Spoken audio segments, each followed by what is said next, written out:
Assalamualaikum warahmatullahi wabarakatuh. Apa kabar semuanya? Sehat? Alhamdulillah. Nah, di musim sekarang ini kita harus tetap menjaga kesehatan dengan mengikuti protokol kesehatan, yaitu dengan selalu memakai masker, menjaga jarak, dan juga menghindari kerumunan. Sebelum memulai pembelajaran, agar kita mendapat keberkahan, mari kita berdoa terlebih dahulu.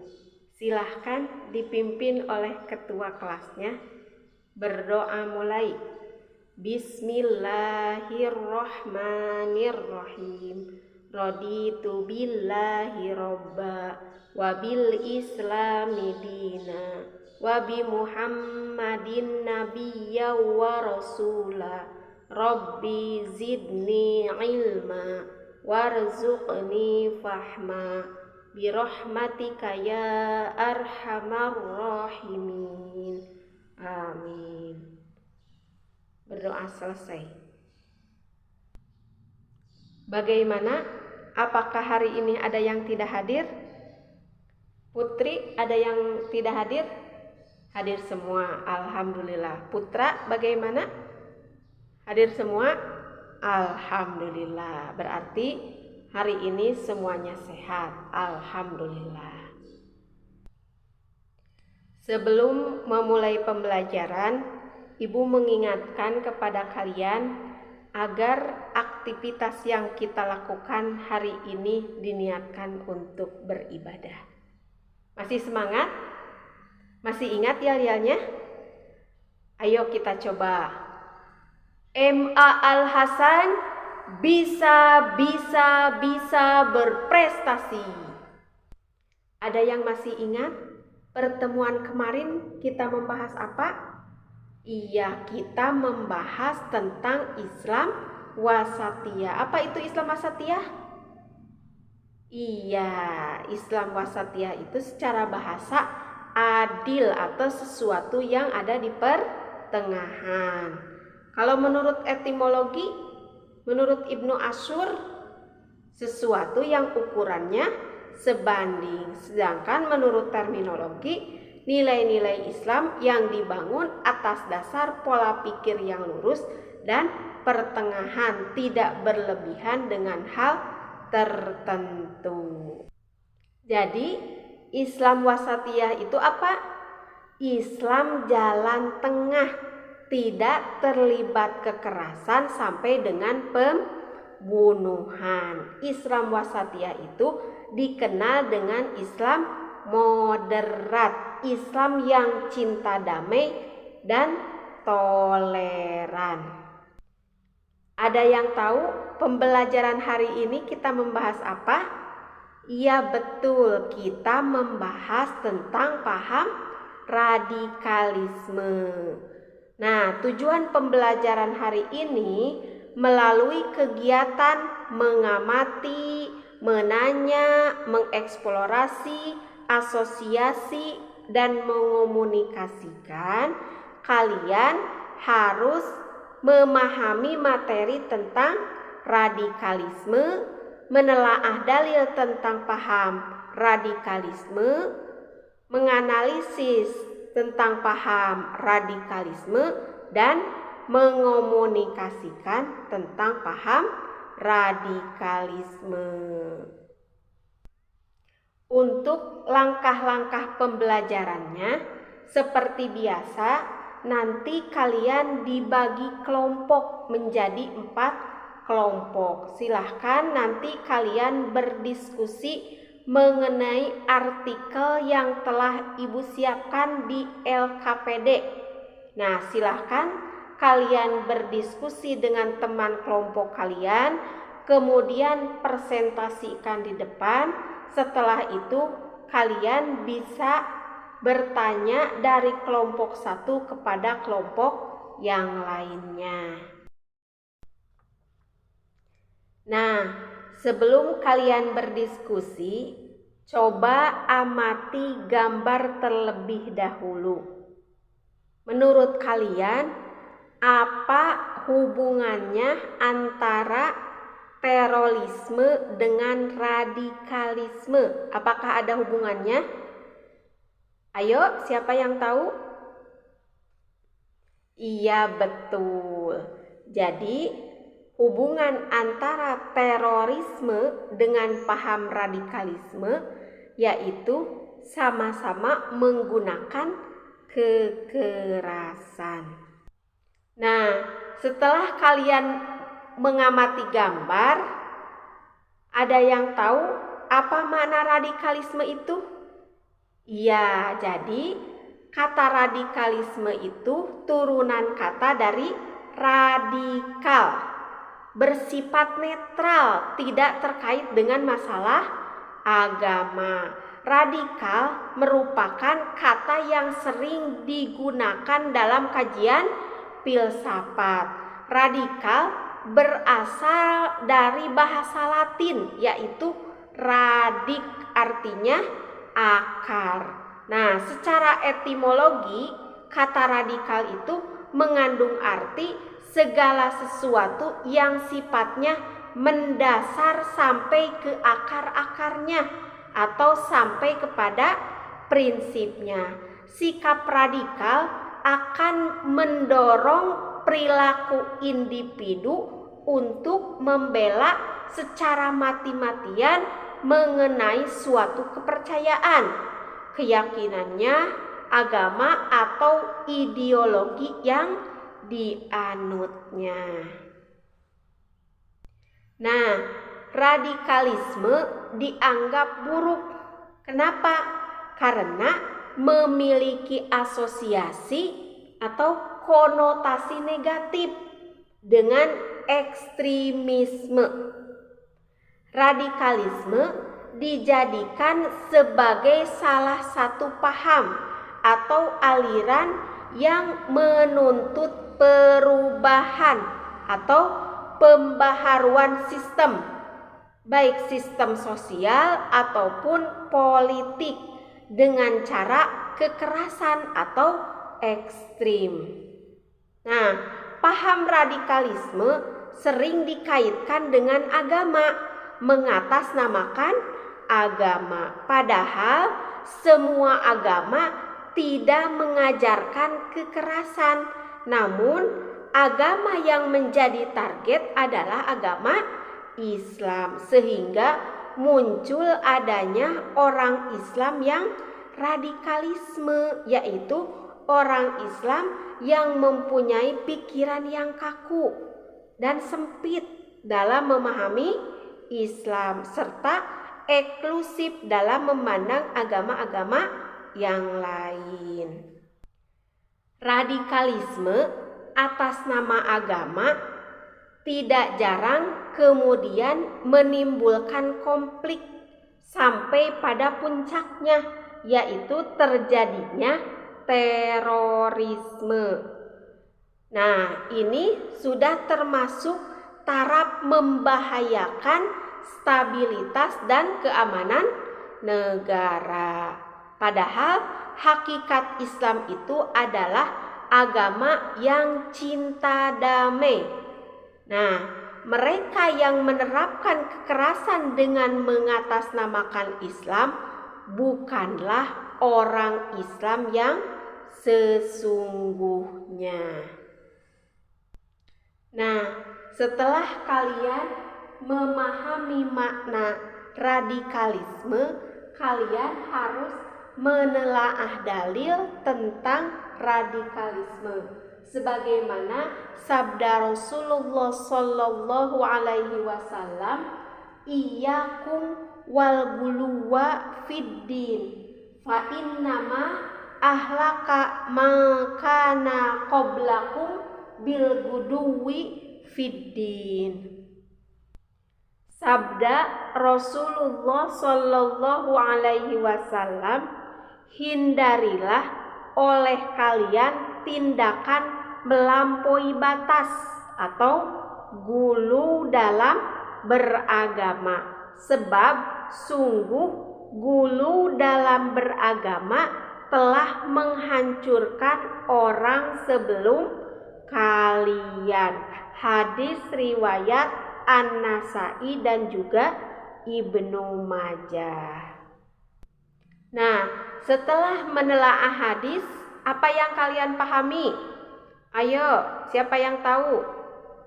Iya, Islam dengan tegas menolak radikalisme. Apa sebabnya Islam menolak radikalisme? Ayo, siapa yang mau berkomentar? Iya, karena sangat membahayakan. Siapa lagi yang tahu? Ya, karena merusak syariat dan ibadah umat Islam. Siapa lagi yang mau menambahkan? Ya, karena merusak tatanan dan ideologi negara, bahkan menimbulkan teroris dan juga pembunuhan. Berarti paham radikalisme itu harus dihentikan. Nah, bagaimana cara menghentikan paham radikalisme? Silahkan, siapa yang mau menjawab? Iya, dengan cara meningkatkan pemahaman agama yang kafah atau agama yang sempurna, yaitu melalui pendidikan formal atau pendidikan non formal. Kemudian apalagi cara menghentikan paham radikalisme? Yaitu dengan meningkatkan rasa toleransi dengan menghormati perbedaan. Kemudian siapa lagi yang mau menambahkan? Iya, harus mewaspadai adanya pengaruh-pengaruh dari paham radikalisme. Apa faktor penyebab adanya radikalisme? Ada yang tahu? Iya, yang pertama pengetahuan agama yang setengah-setengah karena melalui proses belajar yang doktriner. Yang kedua, siapa yang mau berkomentar? Ya, memahami Islam dari kulitnya saja, tetapi minim wawasan tentang esensi agama. Yang ketiga, siapa yang mau menambahkan? Iya, disibukkan oleh masalah sekunder sembari melupakan masalah-masalah primer. Yang selanjutnya, siapa yang mau menambahkan? Ia lemah dalam wawasan sejarah dan sosiologi sehingga fatwa-fatwa mereka sering bertentangan dengan kemaslahatan umat dan juga akal sehat. Nah, setelah kalian mengetahui faktor penyebab adanya paham radikalisme, berarti ciri-ciri paham radikalisme itu seperti apa? Ayo, siapa yang mau menjawab? Iya, yang pertama intoleransi dengan orang lain yang memiliki perbedaan pandangan dan mengingkari fatwa kebinekaan yang ada di Indonesia. Yang selanjutnya, siapa yang mau menambahkan? Iya, yang kedua, sikap berlebihan dalam beragama sehingga melanggar hukum dan norma agama. Kemudian, siapa lagi yang mau menambahkan? Ciri paham radikalisme itu seperti apa? Iya, memaksakan kehendak dengan berbagai dalil, termasuk dalil agama. Bahkan ingin mengubah moral masyarakat beragama dengan cara berontak, bukan dengan cara berproses. Kemudian, siapa lagi yang mau berkomentar? Iya, menggunakan cara-cara kekerasan baik verbal maupun fisik. Selanjutnya, masih ada ciri-ciri radikalisme itu seperti apa? Iya, betul. Merasa dirinya paling benar sehingga tidak mau mendengarkan argumentasi dari kelompok lain. Untuk selanjutnya, silahkan kalian bagi kelompok menjadi 4 kelompok. Kemudian kalian diskusikan artikel yang telah Ibu siapkan. Setelah kalian berdiskusi dengan teman kelompok kalian, kemudian kalian presentasikan di depan satu kelompok. Silahkan, selamat mengerjakan.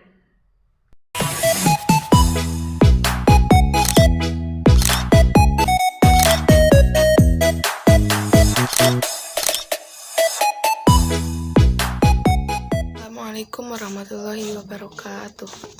Hasil diskusi kelompok kami bahwa penyebab munculnya paham radikalisme ialah 1. Takfir gulu. Takfir gulu yaitu berlebih-lebihan dalam memvonis kafir terhadap sesama muslim atau istilahnya pengkafiran dengan enaknya. Padahal dalam hukum Islam yang benar, seseorang yang menganggap kafir atau mengkafirkan orang lain, maka dia sendiri yang menjadi kafir. Yang kedua, pengetahuan agama yang setengah-setengah melalui proses belajar yang doktriner. Yang ketiga, minim wawasan tentang esensi agama. Dan yang keempat, lemah dalam wawasan sejarah dan sosiologi. Wassalamualaikum warahmatullahi wabarakatuh. Terima kasih kepada kelompok 1 yang telah mempresentasikan hasil diskusinya. Kita kasih oplos. Assalamualaikum warahmatullahi wabarakatuh. Hasil diskusi kelompok kami bahwa dampak negatif apabila ajaran radikalisme dibiarkan berkembang. 1. Memakan banyak nyawa. Yang kedua, meresahkan banyak umat. Yang ketiga, menimbulkan banyak kerusakan. Keempat, menimbulkan kerugian ekonomi. Kelima, menghilangkan rasa kasih sayang. Keenam, menghancurkan nasionalisme bangsa. Ketujuh, meracuni pikiran anak bangsa. Dan yang kedelapan, mencoreng nama baik Islam. Sekian, wassalamualaikum warahmatullahi wabarakatuh. Terima kasih kepada kelompok 4 yang telah mempresentasikan hasil diskusinya. Kalian semua hebat. Tepuk tangan. Setelah kalian mempelajari tentang paham radikalisme, siapa yang bisa menyimpulkan apa kesimpulan pembelajaran hari ini? Ayo, silahkan. Iya, jadi paham radikalisme itu tidak terkait dengan masalah agama. Siapa yang mau menambahkan? Iya, jadi radikalisme itu identik dengan kekerasan. Siapa lagi yang mau menambahkan? Iya, jadi radikalisme itu bukan berasal dari umat Islam. Radikal itu bersifat netral, tidak terkait dengan masalah agama. Siapa lagi yang mau menambahkan? Iya, paham radikalisme sering dikaitkan dengan masalah agama. Yang dituduh radikalisme itu yaitu agama Islam, padahal Islam menentang radikalisme, Islam menentang kekerasan. Setelah kalian memahami tentang paham radikalisme, berarti kita harus menjauhi paham radikalisme dan sikap radikalisme. Apa yang harus kalian lakukan? Sikap apa yang harus kalian lakukan? Ayo, siapa yang mau menjawab? Ya, yang pertama harus cinta terhadap kedamaian. Selanjutnya apalagi? Harus toleransi terhadap sesama. Yang selanjutnya apalagi? Saling menyayangi. Yang selanjutnya suka bermusyawarah. Yang selanjutnya teguh pendirian mengamalkan syariat Islam. Yang selanjutnya, dinamis dan inovatif sebagai wujud dari ajaran Islam. Yang selanjutnya, beradab dan berakhlakul karimah. Yang selanjutnya, husnudon demi mewujudkan agama perdamaian. Terus apalagi supaya tidak terjerumus kepada paham radikalisme, berarti kita harus memahami agama dengan seutuhnya, dengan kafah, dengan sempurna, agar tidak terjerumus terhadap paham radikalisme. Oke, bagus. Itulah kesimpulan pembelajaran hari ini. Tugas hari ini silahkan buka halaman 121 sampai 122. Silahkan kerjakan dan kumpulkan minggu depan. Untuk pertemuan selanjutnya, insya Allah kita akan membahas materi tentang menundukkan nafsu syahwat dan godok. Sebelum kita akhiri, bagaimana yel-yel kita? MA Al-Hasan bisa berprestasi. Demikianlah yang kita pelajari hari ini. Semoga apa yang kalian pelajari bermanfaat dan dapat menghindari sikap radikalisme dalam kehidupan sehari-hari. Sebelum kita menutup pembelajaran, mari kita berdoa sama-sama. Silahkan dipimpin oleh ketua kelas. Berdoa mulai.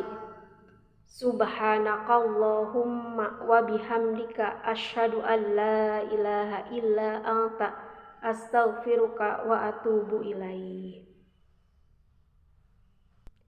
Itulah pembelajaran hari ini. Ibu akhiri pembelajaran ini. Mohon maaf bila ada kesalahan. Wassalamualaikum warahmatullahi wabarakatuh.